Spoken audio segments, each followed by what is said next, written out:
नमस्कार दोस्तों, मैं सन्नी हिंदुस्तानी आप सभी का आपका प्यारा चैनल एसके स्टडी में स्वागत करते हैं। तो चलिए, आज जो है आरपीएफ का रीजनिंग का क्लास है, वो बहुत इम्पोर्टेंट क्लास है। तो आप लोग जुड़िए और कॉपी कलम लेकर बैठिए। और आप लोग जो है सभी जितना भी क्वेश्चन है सभी प्रीवियस ईयर्स है और पूछा गया क्वेश्चन है, तो सभी क्वेश्चन को नोट कीजिए। तो चलिए, अगर वीडियो अच्छा लगा तो लाइक शेयर कमेंट कीजिएगा। तो अगर हमारे चैनल पर पहली बार आप आए हैं तो हमारे चैनल को सब्सक्राइब कर लीजिए, ठीक है। क्योंकि ऐसे सब अपडेट और प्रैक्टिस सेट जो हम लोग डेली लाते रहते हैं। और आप लोग के लिए फौजी बेंच चलाए हैं एसके स्टडी की तरफ से, जो आप फ्री ऑफ कॉस्ट है। चैप्टर बाय चैप्टर मैथ और रीजनिंग का है, क्लास करा रहे हैं। तो आप लोग जुड़िए। शाम 6 बजे डेली वीडियो अपलोड करते हैं। तो आप लोग जुड़िए और देखिए, अच्छे तरीके से मन लगा कर पढ़िए तैयारी के साथ। आप लोग को बता देते हैं कि आप लोग जो है एक पुरानी कहावत सुने होंगे कि नहरों से नौका डर के पार नहीं होता और कोशिश करने वालों से हार नहीं होता, ठीक है। और उससे पहले एक और है इसी पे,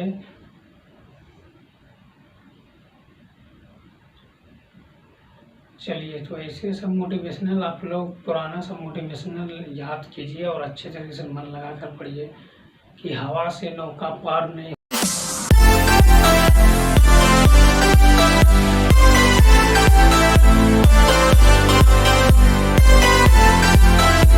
होता और कोशिश करने वालों का हार नहीं होता। हम देखिए 6 महीने से मेहनत कर रहे हैं आप लोग के लिए।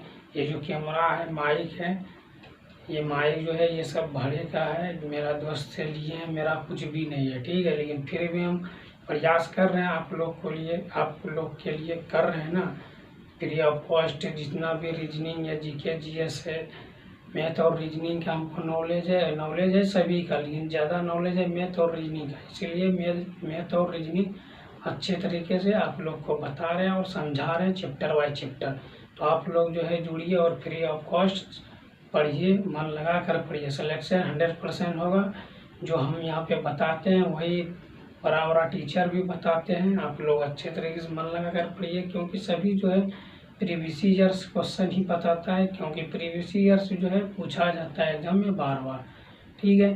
तो आप लोग मन लगा कर पढ़िए और अच्छे तरीके से पढ़िए। और आप लोग से यही विनती है कि आप लोग थोड़ा हमको सपोर्ट कीजिए, ताकि हम लोग भी बड़े बड़े टीचर के जैसे एलईडी वाला स्मार्ट टीवी जो है, स्मार्ट टीवी में पढ़ाएं। तो आप लोग सपोर्ट कीजिएगा तभी तो, नहीं तो फिर जैसे मेरा क्षमता है उसी तरीके से आप लोग को पढ़ा रहे हैं इसी में। तो आप मन लगा कर पढ़िए, कोई बात नहीं है, ठीक है। चलिए देखिए क्वेश्चन क्या है। क्वेश्चन नंबर 1 देखिए, मोस्ट इम्पोर्टेंट क्वेश्चन है रीजनिंग का, ठीक है।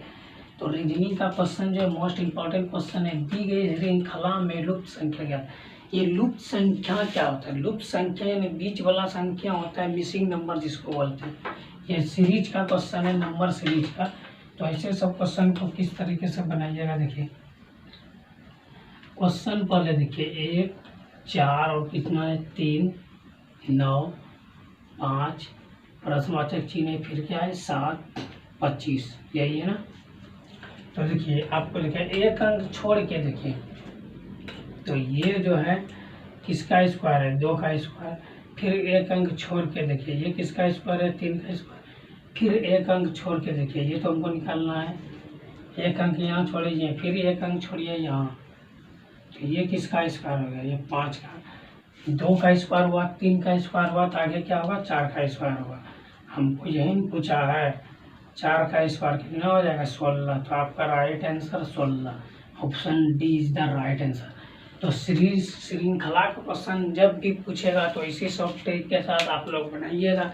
तो आप लोग को रीजनिंग समझ में आ रहा है तो कमेंट कीजिए, अगर अच्छा लग रहा है तो लाइक करिए, ठीक है। लाइक से मोटिवेशन हम लोग को भी मिलता है कि आप लोग को समझ में आ रहा है बिल्कुल अच्छे तरीके से। तो चलिए क्वेश्चन नंबर 2 की ओर।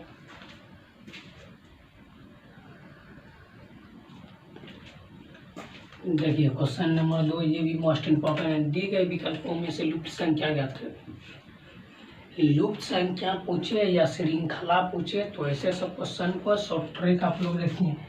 इस सब में जो है ये सब क्वेश्चन इंपॉर्टेंट है, इससे सब क्वेश्चन पूछा जाता है। तो इसका सॉल्यूशन किस तरह कीजिएगा, देखिए इसका सॉल्यूशन जो है कि ये दोनों को गुना या भाग करके बीच वाला ही करना है। क्या ही करना है, बीच वाला, तभी पता चलेगा। कभी कभी दोनों को इधर से देखिए तो गुना कीजिए तो नहीं आएगा, वर्ग स्क्वायर कुछ भी कीजिए, सिर्फ आपको समझना है।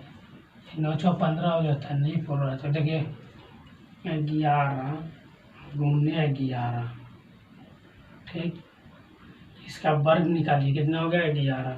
तो ये 11 और गुना 11 किया तो कितना आ गया 11, ठीक। अगर है कैसा से 111 का वर्गमूल 11, तो उसी तरह क्या करना है 27, ठीक, और गुना 3। हमको यहाँ पर 9 है ना, यहाँ 9, तो यही हमको दोनों को गुना भाग करके बीच वाला प्राप्त करना है, ठीक। तो चलिए बीच वाला प्राप्त करना है, तो ये हो गया 9, तो ये भी बीच वाला 11 हो गया, ये भी 9 हो गया। और लास्ट वाला देखिए 4 और गुना क्या है 9, 36, 9 चौके 36, 36 का वर्गमूल कितना होता है 6। तो आपका आंसर क्या होगा, यहाँ पर पूछा गया है ना क्या होगा, प्रश्नवाचक चिन्ह के जगह पे, तो प्रश्नवाचक चिन्ह के जगह पे क्या हो गया 3। Right answer option B is the right answer. समझ में आया आप लोग को, समझ में आया आप लोग को? अगर समझ में आया तो अच्छी बात है, चलिए समझ में आ गया। देखिए इसमें कुछ नहीं, आप लोग को सिर्फ श्रृंखला रहे या लूप संख्या रहे, आपको सिर्फ लूप संख्या देखना है कि किस तरह वर्ग है या स्क्वायर है या गुना हो रहा है या प्लस हो रहा है माइनस हो रहा है, सिर्फ यही देखना है और कुछ ही समझ नहीं। यही शॉर्ट ट्रिक है रीजनिंग का। चलिए अच्छी बात है। चलिए क्वेश्चन नंबर 3 को चलिए देखिए, ये कथन और निष्कर्ष का क्वेश्चन है। ये क्वेश्चन जो इम्पोर्टेंट है, ठीक है, तो IMP लगे मोस्ट इम्पोर्टेंट है,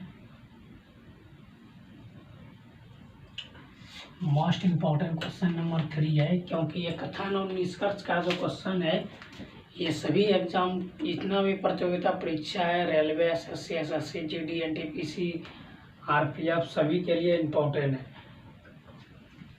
तो देखिए जब भी इस सब टाइप का क्वेश्चन पूछेगा तो आप लोग शॉर्ट ट्रिक के साथ कैसे बनाइएगा। देखिए सभी एस जो है, सभी एस एफ के अंदर है। क्या है, एफ के अंदर है।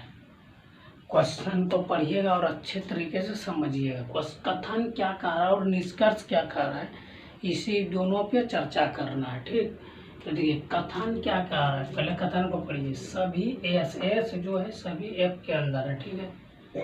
कुछ एस एच है, कुछ एस जो है एच है, ठीक। चलिए अब निष्कर्ष देखिए क्या कह रहा है। कुछ एफ एस नहीं है, कुछ एफ जो है, एफ का जो कुछ हिस्सा एस के अंदर नहीं है, टोटल हिस्सा ही है, ठीक।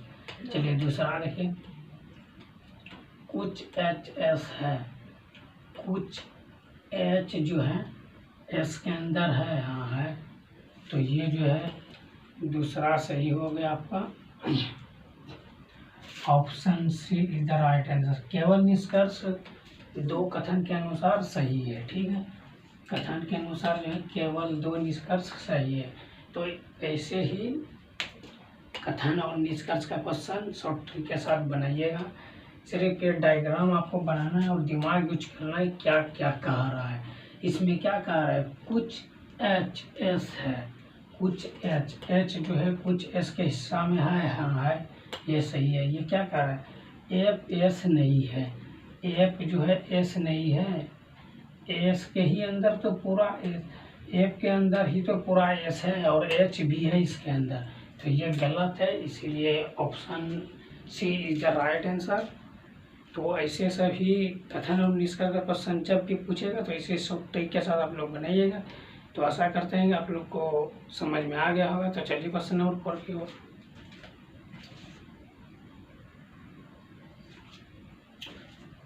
चलिए देखिए, ये क्वेश्चन जो है मोस्ट इम्पॉर्टेंट क्वेश्चन है, और ये क्वेश्चन जो है मोस्ट इम्पॉर्टेंट क्वेश्चन है, और ब्लड रिलेशन का क्वेश्चन है। किसका है? ब्लड रिलेशन, यानी खून का संबंध। तो चलिए देखिए, ऐसे सब क्वेश्चन, ये क्वेश्चन मोस्ट इम्पॉर्टेंट है और ये प्रीवियस ईयर से पूछा गया क्वेश्चन है, और ऐसे सब क्वेश्चन सभी एग्जाम के लिए इम्पोर्टेंट है और सभी एग्जाम में पूछा जाता है। ब्लड रिलेशन एक ऐसा चैप्टर है जिससे 3 से 4 क्वेश्चन अवश्य सभी एग्जाम में पूछा जाता है। तो आप लोग को जो चैप्टर बाय चैप्टर क्लास करा दिए हैं और करा रहे हैं, तो फौजी बैंक से जुड़िए, उसमें चैप्टर बाय चैप्टर मैथ और रीजनिंग का क्लास करा रहे हैं। तो आप लोग जुड़िए और अच्छे तरीके से मन लगा कर पढ़िए। वो सभी एग्जाम के लिए सिर्फ फौजी बेंच को टारगेट करके बनाए हैं, लेकिन वो जितना भी क्वेश्चन बता रहे हैं सभी एग्जाम के लिए, सभी का प्रीवियस ईयर से बता रहे हैं, तो वो सभी एग्जाम के लिए इम्पोर्टेंट है। ठीक है, तो अच्छे तरीके से पढ़िए और मन लगा कर पढ़िए, सिलेक्शन लीजिए। चलिए देखिए, ब्लड रिलेशन में क्या पढ़ना है, इसको छोड़कर इसको पढ़ना है। ठीक, क्यू का भाई क्या है? क्यू का भाई, क्यू यहाँ पे लिख दीजिए, ये सॉल्यूशन हो गया। क्यू का भाई, क्यू का भाई कौन है? पी है। क्यू का भाई यानी ये प्लस, पुरुष है तो प्लस का साइन, महिला रहेगा तो माइनस का साइन। इससे दिमाग आपको हरदम दिमाग में रखना पड़ेगा, तभी आपका आंसर सही होगा ब्लड रिलेशन में। ठीक है, चलिए आगे पढ़िए। क्यू की बेटी, क्यू की बेटी, एक पीढ़ी नीचे है तो इसका एरो नीचे आएगा, क्या होगा? क्यू की बेटी कौन है? आर। तो क्यू की बेटी बोला है तो ये माइनस है, बेटी हुआ। ठीक, ये आप लोग को समझाने के लिए, नहीं तो डायरेक्ट आप माइनस दीजिए तो ये महिला हो गया, ऐसे ही संकेत आ रहा है। आगे पढ़िए। पी की बहन एस है। पी की बहन कौन है? पी की बहन कौन है? एस है। चलिए, पी की बहन एस, बहन है माइनस, पी की बहन कौन है? एस है, माइनस होगा। एस की बहन क्यू है तो एस की बहन क्यू, तो ये भी महिला हुआ। ठीक, एस की बहन, ठीक, एस की बहन क्यू हो गया। अब देखिए क्या पूछ रहा है, आर का भाई टी, आर का भाई टी कौन है? भाई। ठीक, आर का भाई टी है। टी का अंकल कौन है? टी का अंकल, देखिए अंकल मीन्स क्या होता है? अंकल या अंकल जो है ये इंग्लिश वर्ड हुआ। ठीक, इसमें आता है चाचा, मामा, ताऊ, फूफा, जो भी है ये सभी आते हैं। तो जो भी आपका आंसर है, तो यहाँ पे देखिए ये पी और क्यू क्या है? बहन है, और ये इसका बेटी है और ये बेटा है। तो टी का अंकल कौन? पी है। टी का अंकल कौन है? पी है। तो मामा है इसका, तो इंग्लिश में अंकल कहते हैं। तो क्या पूछ रहा है? टी का अंकल कौन है? तो टी का अंकल जो है, टी का अंकल कौन है? तो पी है, आप पी दे दीजिए। ठीक, option D is the right answer. तो जब भी ब्लड रिलेशन का क्वेश्चन आएगा तो इसी सब ट्रिक के साथ आप लोग बनाइएगा और अच्छे तरीके से मन लगा कर पढ़िए। समझ में आया? चलिए बढ़िया बात है, मन लगा कर पढ़िए एकदम बढ़िया से। नहीं समझ में आए तो कमेंट कीजिए, हम आए किस लिए? आप लोग को समझाने के लिए। आप कमेंट कीजिएगा, हम देखेंगे, आप नहीं समझे फिर से बताएंगे, और क्या करेंगे। चलिए अच्छी बात है। चलिए क्वेश्चन नंबर 5 की ओर।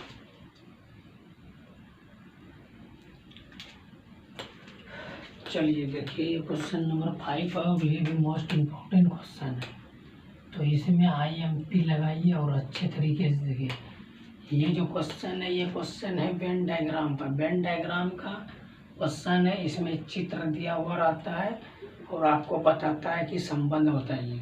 तो देखिए क्वेश्चन क्या, दिए गए विकल्पों में से उचित वेन डायग्राम चुने।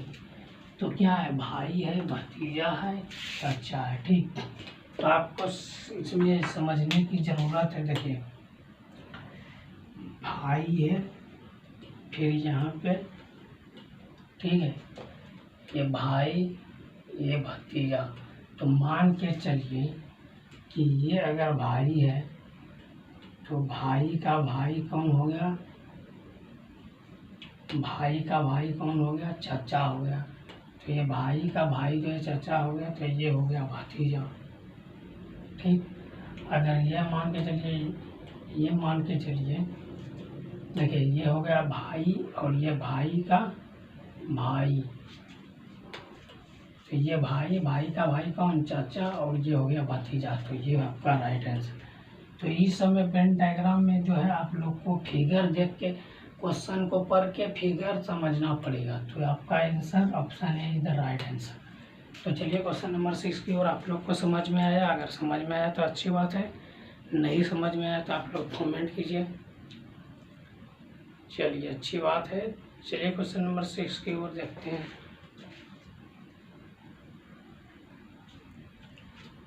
चलिए देखिए क्वेश्चन नंबर 6 जो है ये मोस्ट इम्पॉर्टेंट क्वेश्चन है। ये क्वेश्चन नंबर 6 जो है मोस्ट इम्पॉर्टेंट क्वेश्चन है, पूछा गया क्वेश्चन है। ठीक है, देखिए क्वेश्चन क्या है, ऐसे सब क्वेश्चन जो है सभी एग्जाम के लिए इम्पोर्टेंट है, प्रीवियस ईयर से। उस सही विकल्प का चयन करें जो निम्न शब्दों की व्यवस्था को तार्किक और अर्धपूर्ण क्रम में दर्शाता है। यह पूछ रहा है ना। देखिए क्या है, महीना है, दिन है, दशक है, वर्ष है, शताब्दी है। तो इसमें कौन पहले आएगा, सीरियल बाय सीरियल लिखना पड़ेगा। देखिए आप लोग को पहले समझना पड़ेगा शताब्दी क्या हुआ। शताब्दी हो गया क्या, 100 साल, 100 साल या 100 वर्ष। ठीक, ये क्या होगा, ये होगा वर्ष। वर्ष ये क्या है, दशक, दशक में 10 साल। ठीक, समझिए ध्यान से। वर्ष है, वर्ष में क्या होता है, 12 माह, एक वर्ष 12 महीना। ठीक, और ये है माह, 30 दिन, ये 30 दिन है और ये तो दिन है, ये है। ठीक है, चलिए देखिए अब इसको जो लिखना किस तरीके से, पहले क्या है 100 साल, तो शताब्दी वर्ष 5, उसके बाद क्या है वर्ष, नहीं दशक है 10 साल, 3, फिर क्या है वर्ष है 12 माह 4, फिर क्या है माह है 30 दिन 1, फिर क्या है दिन है 2। तो राइट आंसर आपका यही हो गया। देखिए ये आंसर किस में है, 53416, option C is the right answer. तो ऐसे सब क्वेश्चन जो है, जब भी इस सब टाइप का क्वेश्चन पूछेगा तो इसी सब ट्रिक के साथ आप लोग बनाइएगा। तो आशा करते हैं कि आज का क्लास अच्छा लगा होगा। अगर आज का क्लास अच्छा लगा तो लाइक शेयर कमेंट कर दीजिए, और हमारे चैनल पे अगर पहली बार देख रहे हैं हमारे चैनल को सब्सक्राइब कर लीजिए। अगर फेसबुक में देख रहे हैं हमारे पेज को फॉलो कर लीजिए। मिलते हैं फिर नेक्स्ट वीडियो में, तब तक के लिए जय हिंद, जय भारत।